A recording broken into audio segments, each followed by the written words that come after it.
Dr. Lisa Morgan had just settled into her first-class seat on a flight from Los Angeles to Chicago.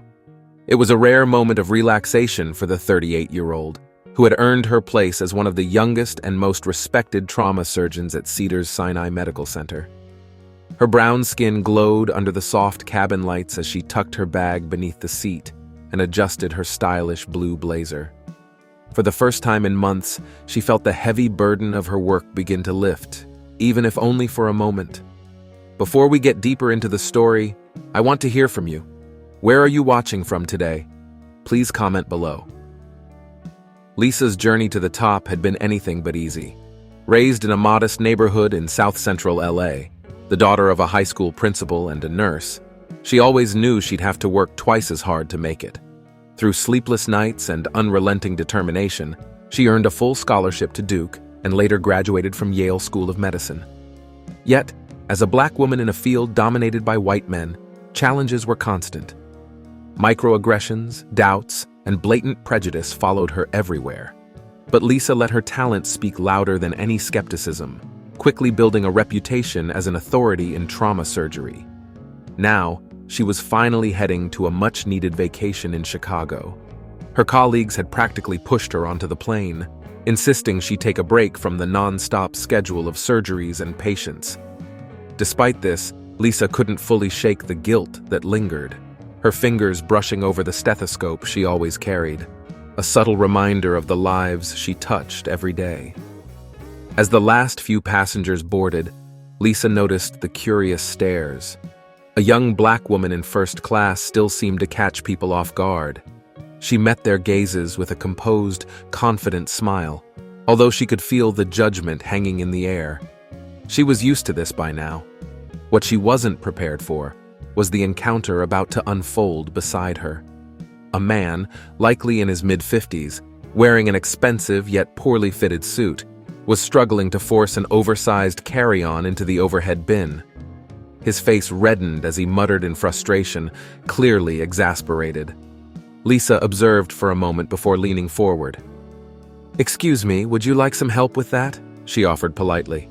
The man barely looked at her. "No, I've got it," he snapped, continuing to wrestle with the suitcase. Lisa winced as the bag teetered dangerously, just as a flight attendant stepped in. "Sir, I'm afraid that bag is too large for the overhead compartment. We'll need to check it," she said. The man turned, his face flushed with irritation. "Are you serious? I've flown first class for years and never had an issue with this bag." "I understand," the flight attendant replied calmly, "but we must follow regulations for everyone's safety." With a grumble, the man finally handed over the bag, then dropped heavily into the seat next to Lisa, his frame spilling over the armrest. "First class isn't what it used to be," he muttered loudly, clearly wanting her to hear.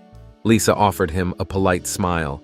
"It can be frustrating, but I'm sure they're just following safety protocols." The man turned toward her, really noticing her for the first time. His eyes narrowed, and his lip curled slightly. "Right," he said, with a sarcastic edge. "And what would you know about safety? You some kind of expert?" Lisa felt the familiar tightness in her chest, sensing this was about to get ugly. "Actually, I'm a trauma surgeon," she said, meeting his gaze without flinching. "Dr. Lisa Morgan." For a moment, the man seemed taken aback. "Well then," he said slowly, testing the waters. "Travis Caldwell." He reluctantly offered his hand. "CEO of Caldwell Construction." The plane had started to taxi, and Lisa hoped the awkward encounter would end there. But it didn't. "So, a surgeon, huh?" Travis said, his tone laced with skepticism. "What kind of surgeries do you do?" "Trauma," Lisa replied, keeping her tone polite but firm. "I work with emergencies, car crashes, gunshot wounds, that sort of thing." Travis raised an eyebrow. "Impressive for someone your age." Lisa felt her jaw clench.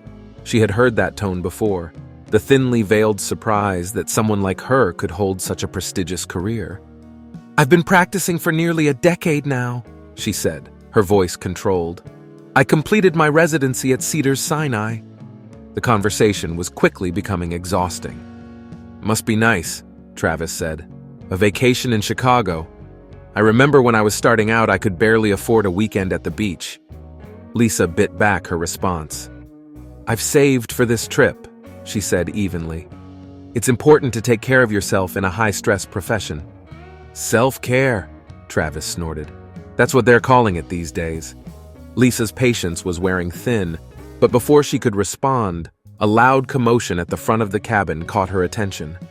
A man seated near the front was slumped over, clutching his chest and gasping for air.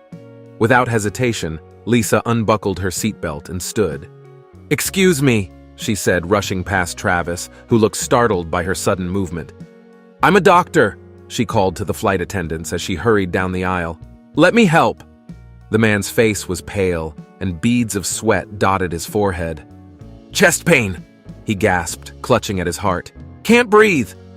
Lisa quickly assessed the situation, her trained eyes recognizing the signs of a heart attack.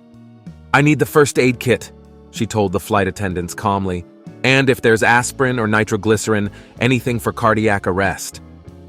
Passengers watched in awe as Lisa took control. The cabin, once filled with murmurs of panic, now fell silent as she worked. A nurse seated nearby came forward to assist, and together they stabilized the man's condition. As Lisa worked, she caught a glimpse of Travis out of the corner of her eye. His face was a mixture of shock and what looked like regret. When the man was finally stabilized and breathing easier, a round of applause broke out across the cabin. Lisa returned to her seat, her heart still racing from the adrenaline. Travis shifted uncomfortably beside her. "Dr. Morgan," he began awkwardly. "I didn't realize. I didn't think." Lisa met his eyes with a calm that belied the storm of emotions inside her. "Maybe next time," she said coolly. "You'll think twice before making assumptions." For the rest of the flight, Travis was uncharacteristically silent. When they landed in Chicago, he cleared his throat again.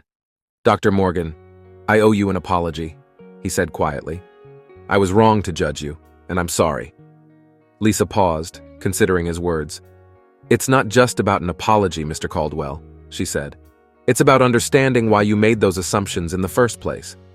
He nodded, a flicker of shame crossing his face. "You're right," he admitted softly. "I have a lot to think about." Lisa gave him a small nod. "I hope you do." As she stepped off the plane and into the crisp Chicago air, Lisa felt lighter. The confrontation had been draining, but she knew she had planted a seed of change, not just in Travis, but in everyone who had witnessed the events on that flight. And in the end, that was all she needed. After the incident on the flight, Travis Caldwell was deeply affected by the confrontation with Dr. Lisa Morgan and the events that unfolded. Seeing Lisa spring into action during the medical emergency, despite the unfair assumptions he had made about her, planted a seed of self-reflection. For the first time in years, he found himself questioning the biases and preconceived notions he carried with him, particularly around race and gender. Travis began to realize that his assumptions about people were shaped by more than just personal experiences. They were a reflection of broader societal stereotypes that he had never challenged. He spent days replaying the interaction in his mind, thinking about how easily he had dismissed someone based on superficial judgments. The realization that Lisa, a highly skilled trauma surgeon, had saved a man's life while he had sat in judgment of her was a humbling experience. Over the following weeks, Travis made a conscious effort to understand his own biases. He started reading about racial and gender disparities in the workplace, particularly in fields dominated by men, like construction and medicine. This led him to attend seminars and workshops on unconscious bias, where he listened to speakers share their experiences of discrimination and marginalization. At work, Travis noticed subtle prejudices in his own company, which he had previously ignored. He began advocating for more diversity and inclusion in his hiring practices, ensuring that his leadership team reflected a broader range of perspectives. He also initiated mentorship programs aimed at helping women and people of color advance in the construction industry, something that had never been a priority for him before. In his personal life, Travis was more mindful of how he interacted with others. He made it a point to listen more, especially when someone shared experiences that differed from his own. Slowly, he recognized that meaningful change required both awareness and action. Although Travis couldn't undo the mistakes of that day on the plane, his apology to Dr. Morgan had been just the beginning of a much deeper transformation. He realized that true growth meant confronting uncomfortable truths about himself and committing to a long-term journey of change, both as a leader and as a person. In time, Travis became an advocate for equity, not just within his own company, but in his community. His experience with Lisa had opened his eyes, and while the path to change wasn't easy, he walked it with a new sense of purpose and humility. If you care about equality and standing against injustice, subscribe to the channel. And if you truly want change, leave a comment to confirm it. See you in the next story, one that will be just as, if not more, thought-provoking than this. You're always welcome.